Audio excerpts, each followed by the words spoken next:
It's a new hot release, Aquatico. Comparisons cannot be avoided. The projects have a lot in common and the release dates are less than a week apart.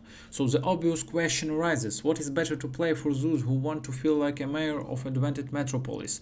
Let's try answer it together. Since Aquatico comes out a few days earlier, we will dedicate our review to it. So in the comments you will tell us what you remember better, then why it's better or worse.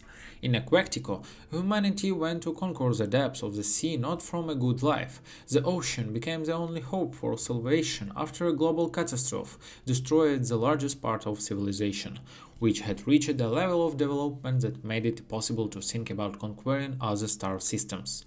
But the experience of surviving is a hostile environment for people came in handy. Underwater, without a space suit or protective dome, a person will live hardly longer than in Martian sands or the vacuum of outer space.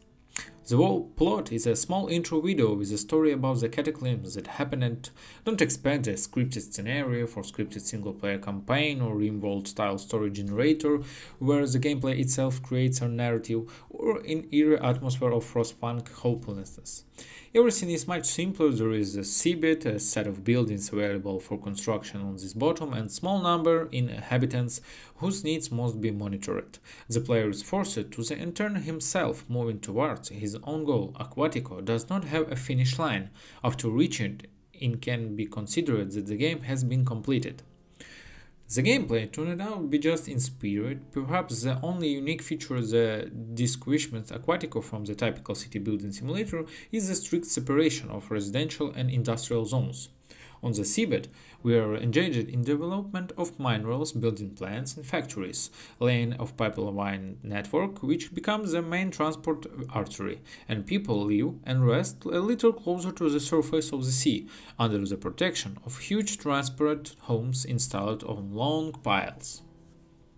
It sounds interesting, but almost no effect on the gameplay. The reason for this is the huge amount of free space and the minimal influence of distance between buildings. Resources are transferred instantly through pipes and through production facilities that require manual labor of people, or autonomous drones are hardly affected by stretched routes along which work is smooth.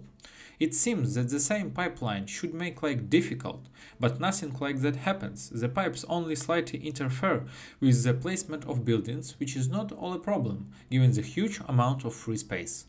If at the very beginning of the passage you look at the number of buildings available for construction, or evaluate the variety of professions, it seems that Aquatico will be real logistical hell with dozens of interconnected resources and the needs of the population clinging to each other like parts of the complex mechanism. In fact, we have a purely linear process. There are almost no long production chains and resources are mined only in order to satisfy the growing demands of residents. In addition, the process of unlocking new buildings and technologies carried out with the help of scientific research is terribly stretched in time. What is annoying is that each time of this huge sham is studied relatively quickly, but it is impossible to put several in the queue at once. As a result, every minute you have to be distracted by the research window to select a new element. At the same time, many discoveries are just new types of industrial and public buildings.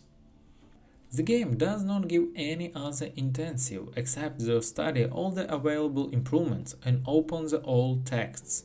The only technology set is interest and at least somewhat different from the next factory for the production of new resource is expeditions.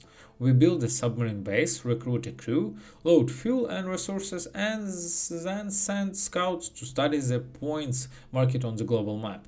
There you can get a hold of valuable goods and increase the population of the colony, for example at the expense of rescue hermits.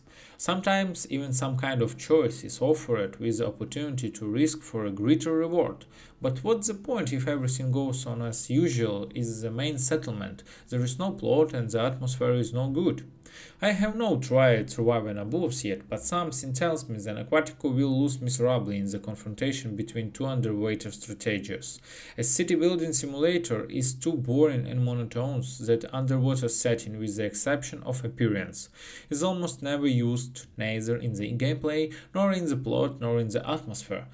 As unsupported deep sea and to rush is not enough to draw attention to the project. A direct competitor comes over a few days later and, judging by the description, will try to carpet you at least in original plot. Bye bye.